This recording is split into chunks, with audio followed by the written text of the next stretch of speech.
आयरीयाणं नमो वज्रायाणं नमो लोय सव्यसाहूनम् एष सुरासुरमणुसिन् वन्दितं धोदघायिकं ममलं प्रणमामि वड्डमाणं तिद्धं धम्मस्य कर्तारम्।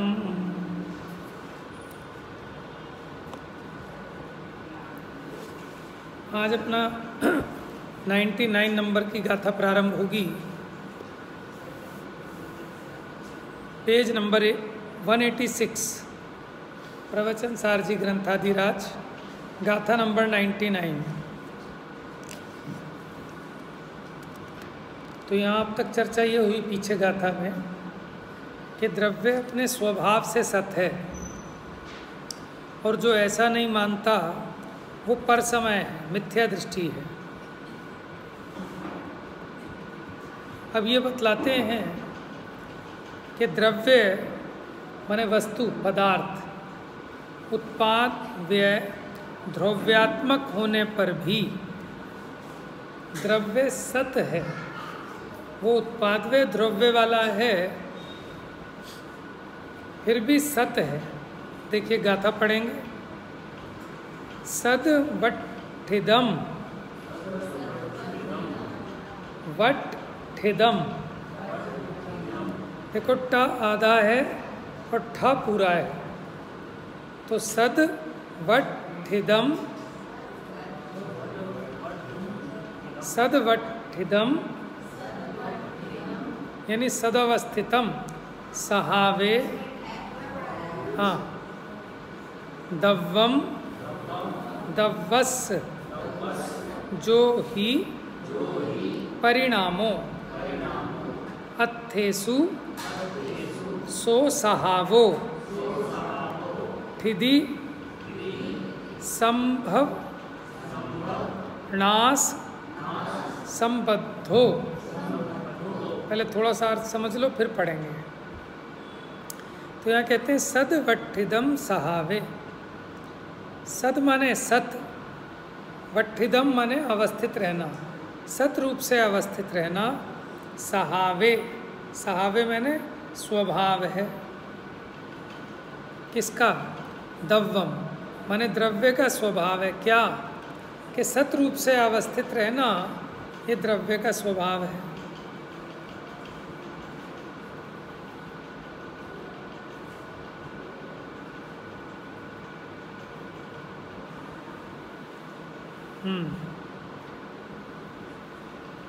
दव्वस, जो ही परिणामों माने द्रव्य का जो परिणाम है। अत्थेसु, अत्थेसु माने अर्थ यानी पदार्थों का। सो सहावो, वो स्वभाव है। कौन सा परिणाम? आगे देखो। ठिदि, ठिदि माने होता है स्थिति।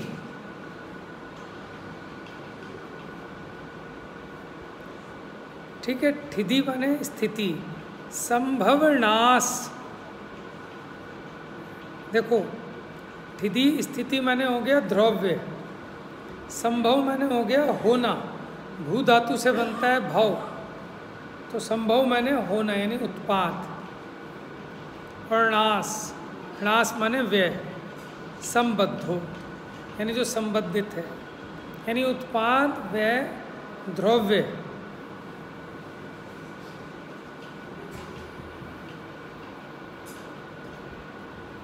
तो ऐसा जो द्रव्य का परिणाम है वो अत्थेसु सहावो, वो पदार्थ का स्वभाव है। अब गाथा देखिए।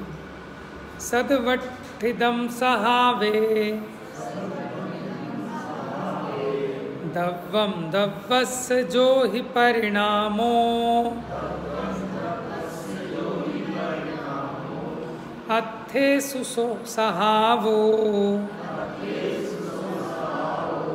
ठिदि संभवनाश संबद्धो। नीचे पढ़ते हैं अनुवाद, पद्यानुवाद। द्रव्यों स्वभाव विषय अवस्थित ते स्थिति सत्य सो द्रव्य छे।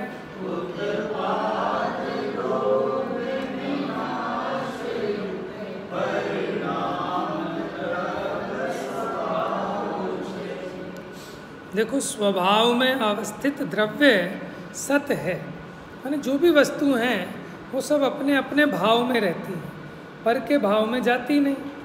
इसलिए जो पदार्थ है वो सत है। देखो, ये किताब है, ये टेबल है, किताब भी सत है, टेबल भी सत है, ठीक है। लेकिन कहाँ कि किताब किताब में सत है, किताब टेबल में असत है। किताब टेबल में नहीं जाती, टेबल में किताब की सत्ता नहीं है। अगर टेबल में किताब की सत्ता चली जाए तो किताब में किताब की सत्ता ना रहे। इसलिए स्वभाव में अवस्थित द्रव्य सत है। अगर वो अपने स्वभाव को छोड़ दे तो फिर वो सत नहीं रहेगा। समझ में आया? जैसे मानो ये किताब है, ये जैसे इसके पेज हैं, रंग है, आकार है, वजन है, अब ये इसमें ही रहती है किताब। अगर अब ये इन पेजों को, इस आकार को, इस वजन को, इस रूप को छोड़ दे तो इसकी सत्ता कहाँ से सिद्ध होगी? इसकी सत्ता ही नहीं रहेगी। तो जो स्वभाव में अवस्थित है वह सत है। तो ऐसी कोई पदार्थ ही नहीं है कि जो अपने स्वभाव को छोड़ता हो, चाहे जड़ हो चाहे चेतन हो, सब अपने अपने स्वभाव में स्थित है। अब हम और आप है ना, हम और आप भी अपने अपने स्वभाव में स्थित हैं, क्योंकि चेतन है, चेतन ही रहते हैं। मानने को आप कुछ भी मानो अपने को, आप भले मानो कि मैं देह रूप हूँ, लेकिन देह रूप होते नहीं हो। अगर हो जाते तो फिर चेतन की सत्ता नहीं रहती। क्यों नहीं? हम ये कह रहे हैं कि जो चेतन है ये अपने को भले माने कि मैं देह रूप हूँ, लेकिन ये चेतन देह रूप होता नहीं। अगर हो जाता तो चेतन नहीं रहता, फिर तो देह देह रहती। तो ये बात अभी सत्य की। हाँ, लेकिन इसका जो ज्ञान है, जो इसका श्रद्धान है, वो विपरीत हो रहा है, इसीलिए दुखी हो रहा है। क्योंकि जैसा वस्तु का स्वरूप है वैसा नहीं मान रहा, वैसा नहीं जान रहा। जैसे कोई बच्चा इस दीवार में धक्का लगाता है और खुद खिसक जाता है, तो क्या सोचता है, हाँ थोड़ी सी खिसकी दीवार। फिर अब उसका और पुरुषार्थ लगता है कि अब और ताकत लगाऊंगा, तो फिर ताकत लगाता है, फिर बच्चा पीछे खिसक जाता है। अब उसको लगता क्या है कि मानो ये दीवार खिसक गई। जैसे आप गाड़ी में जा रहे हैं, बराबर वाली गाड़ी खिसकी आगे को, तो आपको क्या लगता है कि मेरी गाड़ी पीछे जा रही है। समझ में आया? तो ये भ्रम है, ये मिथ्यात्व है। लेकिन आपके भ्रम करने से वस्तु तो वैसी की वैसी है, इसलिए जैसी वस्तु है वैसी मान्यता का नाम सम्यक मान्यता। ठीक है? आप ये मान रहे हो कि 5 इंद्रिय के विषयों में सुख है, लेकिन आपकी यह मान्यता मिथ्या है। क्यों? क्योंकि उनमें सुख की सत्ता नहीं है। और कदाचित 5 इंद्रिय के विषयों में सुख होता तो फिर ये आपकी मान्यता मिथ्या नहीं होती, ये फिर सम्यक मान्यता कहलाती, ये सम्यक दर्शन कहलाता। लेकिन है नहीं ना, इसलिए मान्यता उल्टी कहला रही है। पहली बात समझ में आई? स्वभाव में अवस्थित माने स्वभाव में स्थित होने से द्रव्य सत है। जिस दिन वो अपने स्वभाव को छोड़ेगा उसी दिन उसका नाश है, छोड़ सकता नहीं। इसीलिए द्रव्य का कभी नाश नहीं होता। द्रव्य का जो उत्पाद व्यय द्रव्य सहित परिणाम है। किसका परिणाम है? द्रव्य का। क्या है परिणाम? चलो, उत्पाद व्यय तो परिणाम है, ये तो कह रहे हैं द्रव्य भी परिणाम है। देखो, द्रव्य का जो उत्पाद व्यय द्रव्य सहित परिणाम है, वो परिणाम भी पदार्थों का स्वभाव है, वो कोई दोष नहीं है, वो उनका स्वरूप है। अगर किसी भी पदार्थ में उत्पाद व द्रव्यपना ना रहे तो उसकी सत्ता नहीं रहेगी। अब देखो समझाएंगे इसको आगे। टीका, एक समय में, हर समय बिना उत्पाद व द्रव्य के परिणाम हो ही नहीं सकता।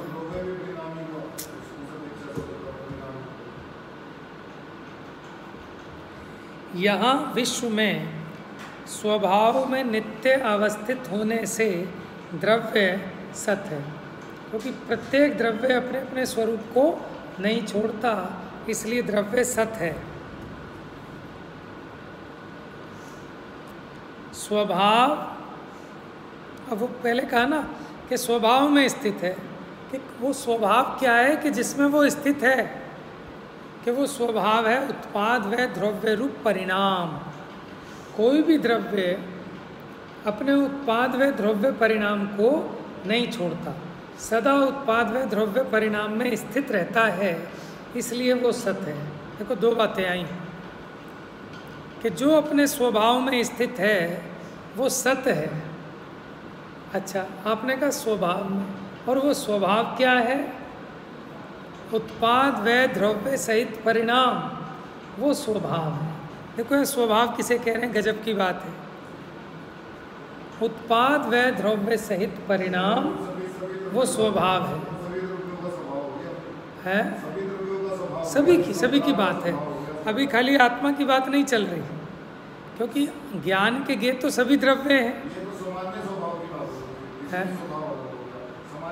हाँ, ये सामान्य स्वभाव, वह पदार्थों का स्वभाव है। क्या चीज? उत्पाद व द्रव्य।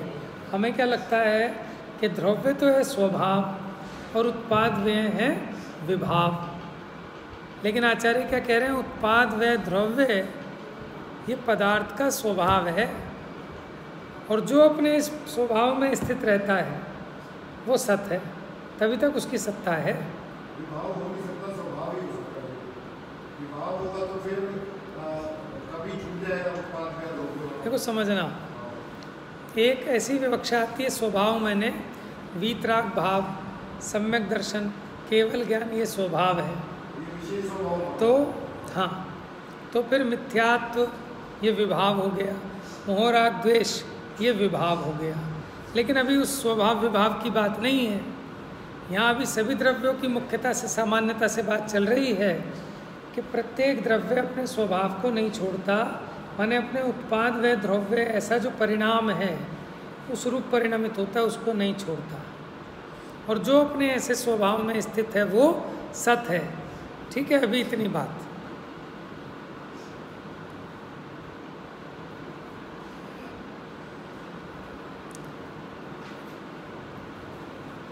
थोड़ा ध्यान से समझना, भी बड़ी इंपॉर्टेंट बात है, जिसको हम कहते हैं त्रिलक्षण परिणाम पद्धति। क्या कहते हैं? त्रिलक्षण है ना, उत्पाद व द्रव्य, ब्रह्मा विष्णु महेश। उत्पाद माने ब्रह्मा, सृष्टि का रचयिता, ठीक है। विनाश, संहारक, महेश को संहारक कहते हैं ना, व्यय। और स्थिति माने द्रव्य यानी पालक, विष्णु पालक कहते हैं। तो कहते हैं ना अन्य मत वाले, ब्रह्मा विष्णु महेश। ब्रह्मा क्या करते हैं? सृष्टि की रचना करते हैं। विष्णु क्या करते हैं कि वो उसको मेंटेन करते हैं, पालक हैं, वो पालनहारे हैं, ठीक है। और महेश क्या करते हैं? संहार करते हैं। तो जो वस्तु में उत्पाद व द्रव्य है यही ब्रह्मा विष्णु महेश है, कोई अलग से नहीं है। और आपको बताया था ना, गॉड, गॉड माने मालिक, गॉड माने ईश्वर। कौन है? तो गॉड 3 शब्दों से मिलकर बना, 3 लेटर्स हैं, GOD। जी माने जनरेटर, O माने ऑपरेटर, और D माने डिस्ट्रॉयर। तो जनरेटर माने जो निर्माण करे, जो उत्पाद करे, वो जनरेटर। O ऑपरेट करे, संचालन करे, पालन करे, द्रव्य स्थिति वो ऑपरेटर हो, और डी से डिस्ट्रॉय नाश करे, तो कौन? व्यय। तो प्रत्येक वस्तु अपने इस उत्पाद व्यय द्रव्य स्वभाव में निरंतर है। देखो किसी भी चीज़ की सफाई के लिए तीनों चीज़ें ज़रूरी हैं, तभी वो क्लीन रह सकती है, चीज़ साफ रह सकती है। कि निरंतर, जैसे नदी में पानी आता है, नया आता है, पुराना जाता है, तभी वो साफ रहती है। कुएं का पानी पुराना निकलता रहता है, नया आता रहता है, तो उसकी सफाई रहती है। समझ में आया? तो वस्तु का स्वभाव क्या कहा? उत्पाद व्यय द्रव्य सहित परिणाम, ये स्वभाव है। और जो इस स्वभाव में स्थित हैं वे क्या हैं? वे सत्य हैं। देखिए अब ये समझाना है,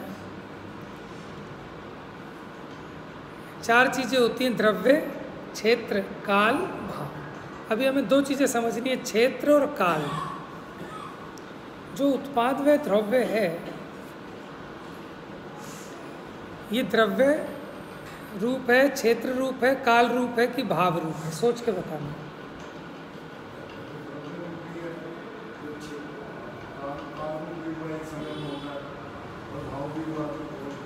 देखो अभी समझना, ये परिणाम में लगते हैं उत्पाद व द्रव्य। परिणाम जो है वो काल अपेक्षा है। परिणाम क्या है? यानी पर्याय, वो काल अपेक्षा है, एक एक समय की पर्याय है। तीन काल के जितने समय हैं उतनी ही पर्याय होती है। एक द्रव्य की उतनी ही पर्याय होती है जितने तीन काल के समय हैं। क्योंकि एक समय ऐसा नहीं होगा कि जब ये पर्याय से रहित हो द्रव्य। और द्रव्य कैसा? अनादि अनंत। कितना? कि जितने तीनों काल के समय हैं, तो एक एक समय में एक एक परिणाम होता है। और वो कहते हैं कि वो खचित है कि किस समय कौन सा परिणाम होगा, ये केवली भगवान तो जानते हैं, हम और आप जानते नहीं हैं। इसी से क्रमबद्ध पर्याय सिद्ध हुई है। बात समझ में नहीं आए तो पूछ लेना, ये इम्पोर्टेंट बात है समझने की। क्या बताया अभी? बताओ कितने हैं जीव के परिणाम? परिणामों की संख्या कितनी है? जितने तीनों काल के समय हैं उतने ही परिणाम हैं एक जीव के, क्योंकि हर समय में एक एक परिणाम। ये तो मैं सामान्य से कह रहा हूँ। अगर अनंत गुण हैं तो एक समय में एक गुण का एक परिणाम होता है, तो अनंत गुणों के हर एक का एक एक परिणाम होगा। लेकिन हम उसको अलग अलग ना गिनकर जीव का एक परिणाम कह रहे हैं। ठीक है? अब जैसे ये समय हुआ काल का, तो यह जीव का एक परिणाम है। फिर दूसरा समय हुआ तो यह जीव का परिणाम है। तीसरा समय हुआ तो ये जीव का परिणाम है। अब हमें आपको परिणामों का प्रवाह क्रम समझाना है, तभी तो समझाएंगे आपको उत्पाद व द्रव्य। तो परिणामों का प्रवाह क्रम समझाना है कि परिणाम कैसे होते हैं, एक के बाद एक के बाद एक। लेकिन अब उसको समझाने के लिए हम उदाहरण बना रहे हैं क्षेत्र का। किसका? क्षेत्र का। तो समझाना है प्रवाह क्रम को, लेकिन उसके लिए उदाहरण देंगे प्रदेश क्रम का। किसका? आप ये बताओ, ये यहाँ से वहाँ तक का होल, इसका जो क्षेत्र है वो एक है कि अलग अलग है? एक है, अखंड है। लेकिन आप कहते हो 100 फुट है, क्या कहते हो? तो ये 100 फुट अखंड है कि इसमें 100 अलग अलग फुट है? बताओ। ये पूरा एक अखंड है हॉल, माने जो इसका क्षेत्र है ना, उसमें ऐसे अलग अलग फुटे थोड़ी हैं।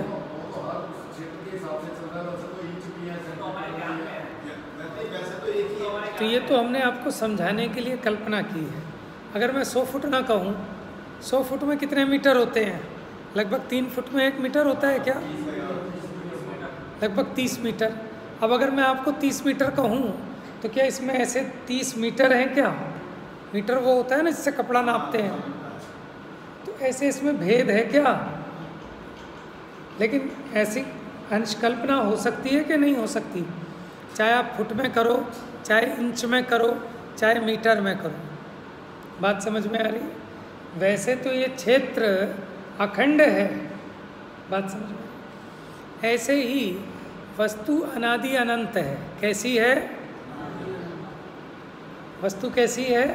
अनादि अनंत। लेकिन अनादि अनंत होते हुए भी उसको हम नापें तो हम किससे नापेंगे? पर्याय से। पर्याय एक एक समय की होती है। जैसे क्षेत्र को प्रदेश से नापेंगे। किससे नापेंगे? जैसे अभी हम ऐसे नापते ना दिन से, कि इतने दिन हो गए या इतने साल हो गए। किसको नाप रहे हैं ऐसे? काल को। लेकिन काल में ऐसे टुकड़े हैं क्या कि ये 1 घंटे का टुकड़ा, फिर ये 1 घंटे का, ये इतने दिन का। ये तो हमने आपने इस प्रकार की कल्पना की है व्यवहार चलाने के लिए। बात समझ में आ रही है? कुछ कुछ थोड़ी सी कठिन जरूर लगेगी, लेकिन एक बार पहले भी समझाई है शायद ये बात।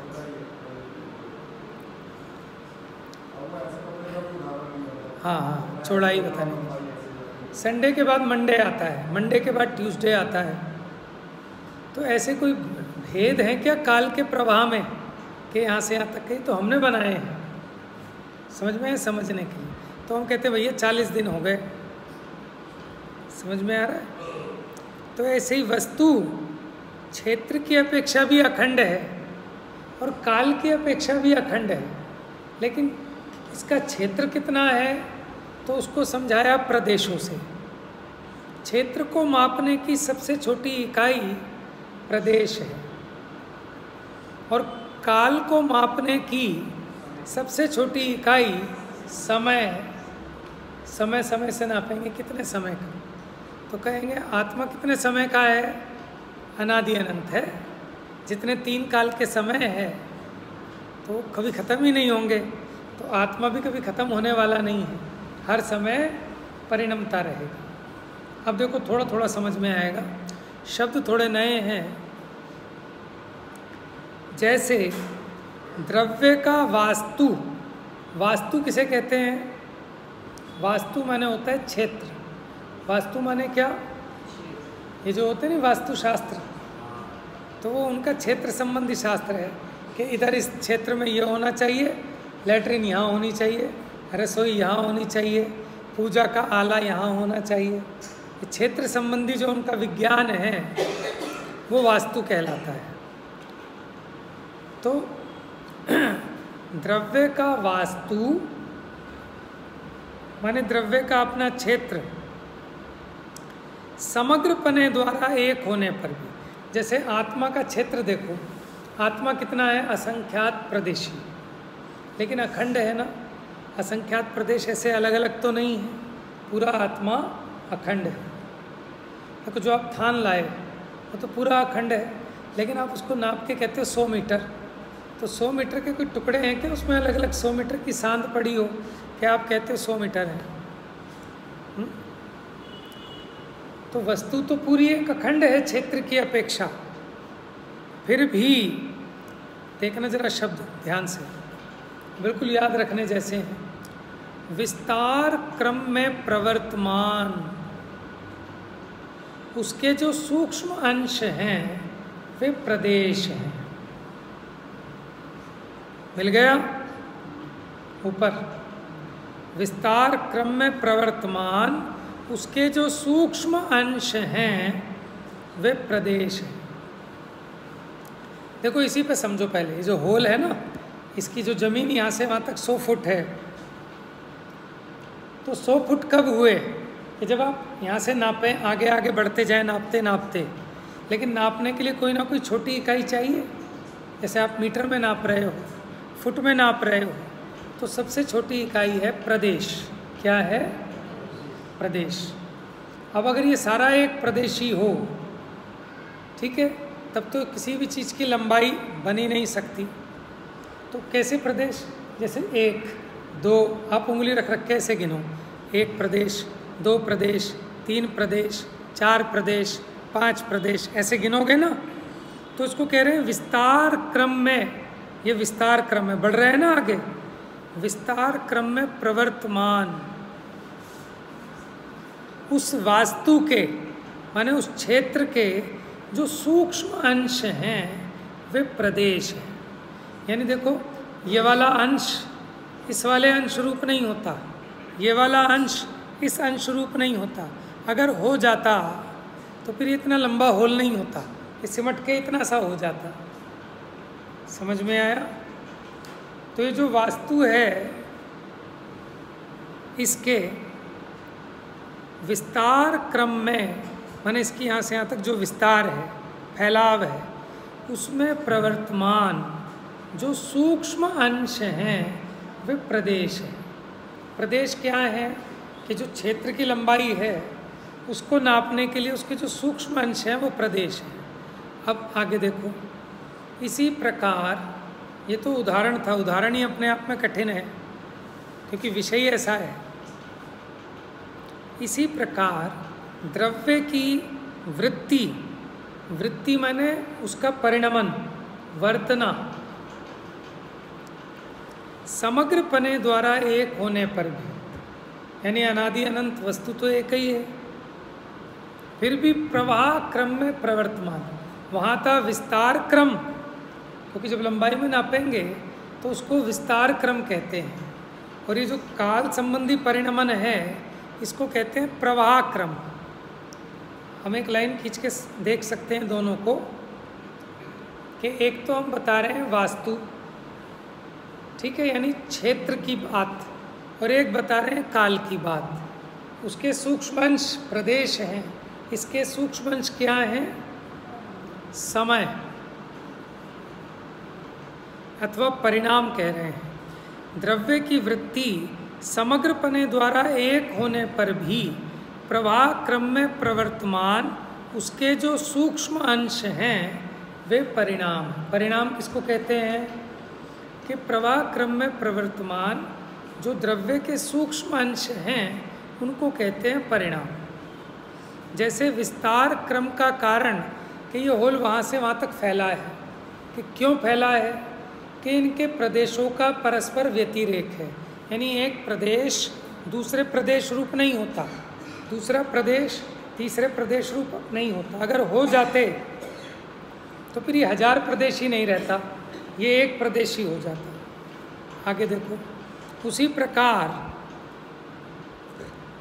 प्रवाह क्रम का कारण परिणामों का परस्पर व्यतिरेक है, माने एक परिणाम दूसरे परिणाम रूप नहीं होता, पहले परिणाम का दूसरे परिणाम में अभाव है। अगर पहला परिणाम दूसरे परिणाम रूप हो जाता तो फिर परिणामों का प्रवाह क्रम नहीं बनता। प्रवाह समझ रहे हैं आप? जैसे ये जो काल का परिवर्तन चल रहा है इसको कह रहे हैं प्रवाह क्रम, और क्षेत्र का जो विस्तार है इसको कह रहे हैं विस्तार क्रम। तो देखो क्या क्या बातें आई, थोड़ा देखना। एक तो है वास्तु, द्रव्य का वास्तु, और एक है द्रव्य की वृत्ति। बीच में एक लाइन खींच लेना। द्रव्य का वास्तु यानी यहाँ से यहाँ तक का जो इसका फैलाव, और वृत्ति माने उसका जो परिणमन।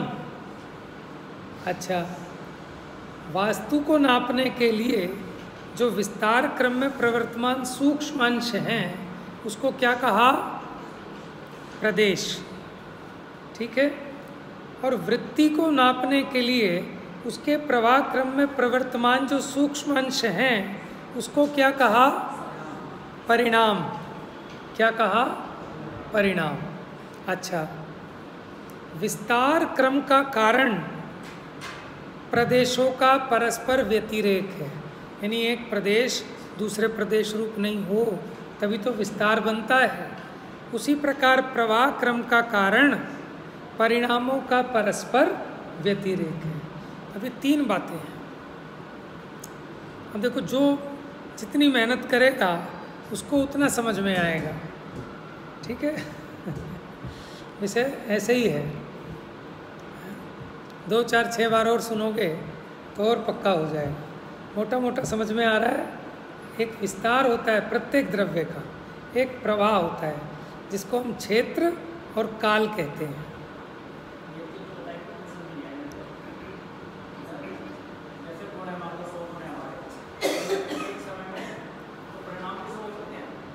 हर एक गुण का एक एक परिणाम है ना, ऐसे ऐसे 100 गुण भी कहने की बात है। वस्तु तो एक पूरी अखंड एक रस रूप है। जैसे सोना है, वो पीला भी है, नरम भी है, उसका कुछ वजन भी है, समझ में आया? ये सब उसके गुण हैं। लेकिन कोई अलग अलग थोड़े ही हैं कि हमें तो मिठास चाहिए, मिश्री की मिठास दे दो, सफ़ेदी तुम रख लो, चिकनाहट तुम रख लो, ऐसे कोई अलग अलग तो है नहीं। तो समझाने के लिए उस प्रकार का भेद करके समझाते हैं। तो इसीलिए हम कह रहे हैं कि एक समय में एक परिणाम, अखंड है वो परिणाम।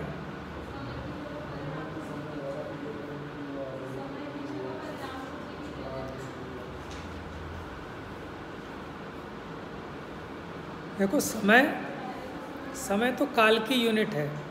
वहाँ तो प्रदेश इसलिए लिया, आकाश के प्रदेशों को भी प्रदेश कहा, और आत्मा के जो क्षेत्र का सूक्ष्म अंश है उसको भी प्रदेश कहा।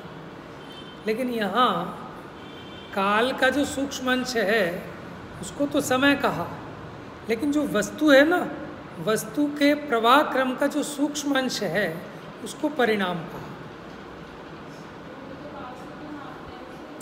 हाँ, देखो, समय से नापते हैं परिणाम को, लेकिन वहाँ आकाश के प्रदेश से नापते हैं अपने प्रदेश को। तो वहाँ तो दोनों में सिमिलैरिटी है कि नापने वाला भी प्रदेश यूनिट, और जो वो आत्मा का सूक्ष्म अंश है उसका नाम भी प्रदेश। अच्छा, यहाँ क्या हुआ कि नापने वाला तो है एक समय, और जो वृत्ति प्रवाह क्रम का सूक्ष्म अंश है उसको कह रहे हैं परिणाम। ठीक है, तो अभी इतनी बात समझ में आएगी आपको, तब आगे अब इसमें समझाएंगे क्या उत्पाद है, क्या व्यय है और क्या द्रव्य है। और उत्पाद व द्रव्य परिणाम में होते हैं, प्रदेश में नहीं। परिणाम में होते हैं, प्रदेश में नहीं। लेकिन प्रदेशों से समझाएंगे तब परिणामों के समझ में आएंगे। देखो कैसे समझा रहे हैं, क्योंकि अभी तो लोहा गर्म है, तो पैराग्राफ पढ़ लेते हैं, नहीं तो कल फिर दोबारा इतनी मेहनत करनी पड़ेगी। जैसे वे प्रदेश अपने अपने स्थान में स्वरूप से उत्पन्न और पूर्व रूप से विनष्ट होने से, देखो अब इधर ध्यान देना, यहाँ से वहाँ तक का जो क्षेत्र अखंड है, अब हम इसको नाप रहे हैं प्रदेशों से। जैसे इस पे नंबरिंग कर दो आप, यहाँ से वहाँ तक प्रदेश हैं, मान लो 100 प्रदेश है। 1 नंबर का प्रदेश, 2 number, 3 number, 4 number, 5 number, 6 number, जैसे टाइलों पे नंबरिंग डाल दी। तो अब ये 100 प्रदेश है। तो 2 नंबर का प्रदेश कहाँ है कि 2 नंबर पे प्रकट है। 4 नंबर का प्रदेश कहाँ है कि 4 नंबर पे प्रकट है। 100 नंबर का प्रदेश कहाँ है कि 100 नंबर पे प्रकट है। तो कह रहे हैं जैसे वो प्रदेश अपने अपने स्थान में स्वरूप से उत्पन्न होते हैं, कि आप 80 नंबर पे जाओगे तो 80 नंबर उत्पन्न हो गया। उत्पन्न होने का मतलब समझ गए। 4 नंबर पे जाओगे तो 4 नंबर का। तो जैसे वो प्रदेश अपने अपने स्थान में स्वरूप से उत्पन्न है और पूर्व रूप से विनष्ट होने से, जैसे हमने चलना चालू किया, अब 3 के बाद 4 पे आए, तो जो 4 पे आए तो 4 जो है अपने स्वरूप से उत्पन्न है, और ये जो 4 पे आए ना, ये 3 के व्यय स्वरूप है। क्या है ये 4 नंबर का परिणाम? 3 नंबर के परिणाम के व्यय स्वरूप है, क्योंकि 3 का व्यय यही 4 का उत्पाद है। अब लगा लेना, अभी तो मैं प्रदेश की तरफ से समझा रहा हूँ, ठीक है। जैसे 3 नंबर की टाइल से हटकर 4 नंबर की टाइल पे पैर रखा, तो जो 4 नंबर की टाइल है वो स्वरूप से उत्पन्न, और वही 4 नंबर की टाइल, वो 4 नंबर की टाइल 3 नंबर के व्यय स्वरूप है। अभी सिद्धांत में परिणाम समझाना है, पहले तो प्रदेश समझ में आए।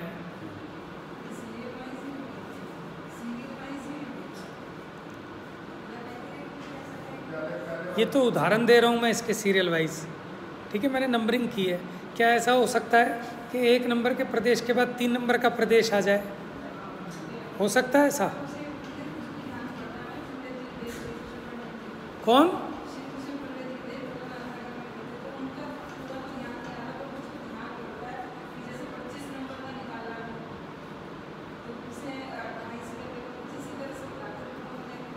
ले नहीं सकते ना। आप ये समझो, जो 4 नंबर का प्रदेश है, ठीक है, 4 नंबर का आपने यहाँ से निकाल तो सकते नहीं वस्तु में से। आप ये चाह रहे हो 4 नंबर के स्थान पर 8 नंबर का आ जाए, तो कैसे आएगा?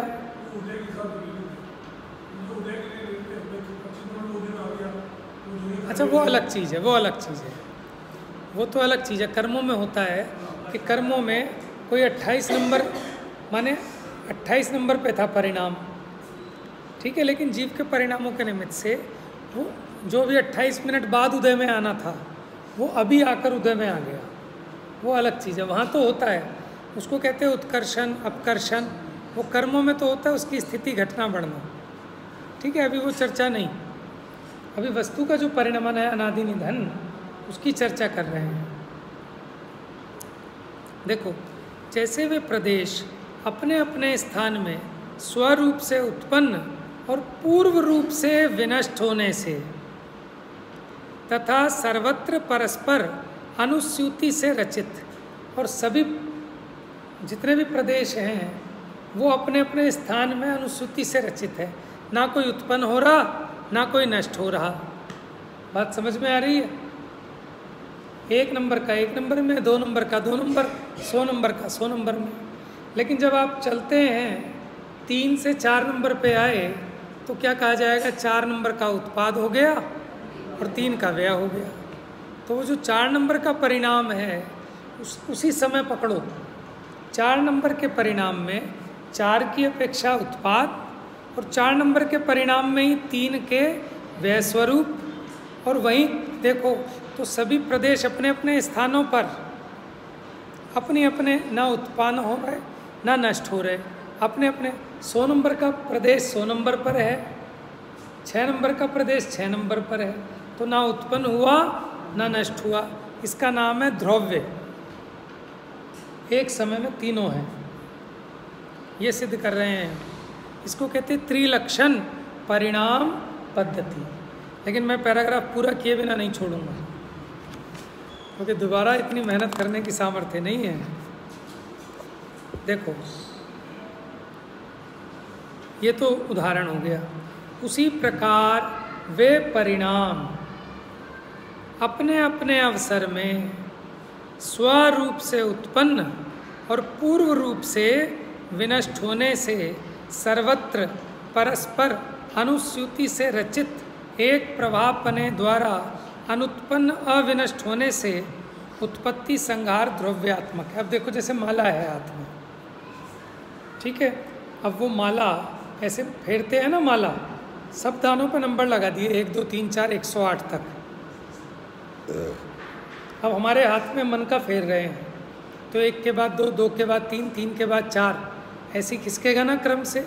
ऐसे थोड़ी आ जाएगा 1 के बाद 100वें नंबर का मोती आ जाए फिर 95 आ जाए, ऐसे तो नहीं आएगा। तो 1 के बाद 1, 1 के बाद ऐसा प्रवाह चलेगा। अब करते करते 99 नंबर आया हमारे इस पर, तो जो 99 नंबर यहाँ आया तो कहा जाएगा 99 नंबर का उत्पाद हो गया। और ये जो 99 का उत्पाद है यही 98 का व्यय रूप है, ठीक है। अब अगर देखें तो 99 का उत्पाद कहाँ हुआ? 100 नंबर का 100 नंबर पे है, 2 नंबर का 2 नंबर पे है, अपने अपने अवसर में उत्पन्न होते हैं। लेकिन अनुसूति से रचित प्रवाह क्रम की अपेक्षा देखें तो सब अपने अपने स्थानों पर हैं, ना उत्पन्न होते ना नष्ट होते। इस अपेक्षा द्रव्य हैं, तो एक ही समय में वस्तु उत्पाद रूप भी, बिल्कुल, बहुत बढ़िया। उसमें जैसे मान लो 100 दृश्य हैं, कितने? 100 दृश्य हैं, लेकिन वो रील अखंड है, उसमें 100 दृश्य हैं रील में, 1 नंबर का 2 नंबर का 3 नंबर का 4 नंबर का, सब अपने अपने समय पे खचित हैं और क्रम से ही आएंगे जब रील चलेगी, एक के बाद दूसरा, दूसरे के बाद। लेकिन पर्दे पे एक समय में एक दृश्य प्रकट होता है। तो जैसे अभी 6 नंबर का दृश्य प्रकट हुआ तो कहेंगे 6 का उत्पाद, और ये जो 6 का उत्पाद है ये 5वें के व्यय रूप है, ठीक है। और इसी समय अगर वो समग्र सारे रील को देखें तो जो 100 दृश्य हैं सब अपने अपने स्थान पे खचित हैं, ना कोई उत्पन्न होता ना कोई नष्ट होता, इस अपेक्षा ध्रुव है। तो रील का उदाहरण भी बहुत बढ़िया है। आत्मा का तो कोई स्वरूप है। हाँ। हमारी पूरी रील देखा जाए तो रील तो खचित है, मतलब वो हमें तो ये जानने वाला है। तो अनादि अनंत इसका प्रवाह चल रहा है, केवल ही भगवान जानते हैं, हम जानते नहीं। तो हमें इस समय जो परिणाम उत्पन्न हुआ, हमें लगता है कि ये हुआ, लेकिन ये परिणाम जो उत्पन्न हुआ ये पहले वाले के वैस्वरूप है। लेकिन अभी उत्पन्न कहाँ हुआ, ये तो अपने अपने समय में प्रकट होते दिखाई देते हैं। और अगर अनादि अनंत प्रवाह की अपेक्षा देखे जाएं तो सब परिणाम अपने अपने स्वसमय में प्रकट होते हैं, वास्तव में ना तो उत्पन्न होते ना नष्ट होते, इस अपेक्षा ध्रुव्य है। चलिए, जैसे देखो संडे के बाद मंडे, मंडे के बाद ट्यूसडे आता है, ठीक है। मंडे का उत्पाद वही संडे के व्यय स्वरूप है, ठीक है। लेकिन फिर भी अभी बुधवार नहीं आया, लेकिन बुधवार बुधवार में है, शुक्रवार का टाइमिंग वो वहीं उसी पीरियड में खचित है कि नहीं। तो इस अपेक्षा ना तो कुछ उत्पन्न होता ना कुछ नष्ट होता, लेकिन अपने अपने स्व समय में वो प्रकट हुए, है ना। इसी को कहते हैं उत्पाद। तो वस्तु ऐसी अनादि अनंत अखंड है। अब इसकी चर्चा कल करेंगे। अब आप लोग, मैंने तो समझा दिया अपना विषय, और मेरे को जितना बताना था मैंने पूरा आज कर दिया है कवर। अब तो आप प्रश्न पूछेंगे तो थोड़ा थोड़ा बताएंगे। एक बार में सारा समझाना भारी पड़ता है, लेकिन आप पूछेंगे तो क्वेश्चन के आंसर बताएंगे इसके। देखो अनुसूति क्या होती है, सुन लो। मैंने अभी आपको माला का उदाहरण दिया था, लेकिन ये माला मोतियों वाली मत लेना, ये सूत वाली लेना। सूत की माला की गांठें बनाई 108, तो उसको हम दाना बोल रहे हैं गांठ को। तो 108 गांठ हैं, ये 1 नंबर की गांठ, ये 2 नंबर की गांठ, ये 3 नंबर की, 4 नंबर की। लेकिन अगर आप अब इन गांठों को गौण करके, वो जो पूरा सूत है वो तो पूरा अखंड एक है, वो तो हम गांठों की अपेक्षा कह रहे थे 1 2 3 4, तो पूरा का पूरा सूत तो एक है। वो क्या है, इनको क्या कहा, चित्त सामान्य में चैतन्य की समस्त व्यक्तियाँ निमग्न हैं, इसी को ही ग्रंथियाँ, हाँ, चित्त विवर्तन की ग्रंथियाँ कहा है। जैसे वो जो सूत है वो एक अखंड है, तो उसी को कह रहे हैं अनुस्यूति से रचित। प्रवाह क्रम की अपेक्षा देखें तो ना तो कोई परिणाम उत्पन्न होता ना नष्ट होता, वो तो पूरा का पूरा अखंड है। कहाँ उत्पन्न हुआ कहाँ नष्ट हुआ, वो तो इस पे हमारा चला रहे हैं फिल्म, तो हम कहते हैं 4 नंबर आ गया, 5 नंबर आ गया। और पूरे को देखो आप, तो ना कोई उत्पन्न हुआ ना कोई नष्ट हुआ, सबके सब अपने अपने स्वसमय में स्थित है। इसीलिए प्रत्येक परिणाम अपने स्वकाल में त्रिकाल विद्यमान है। समझ में आया? तो एक बार आप पढ़ना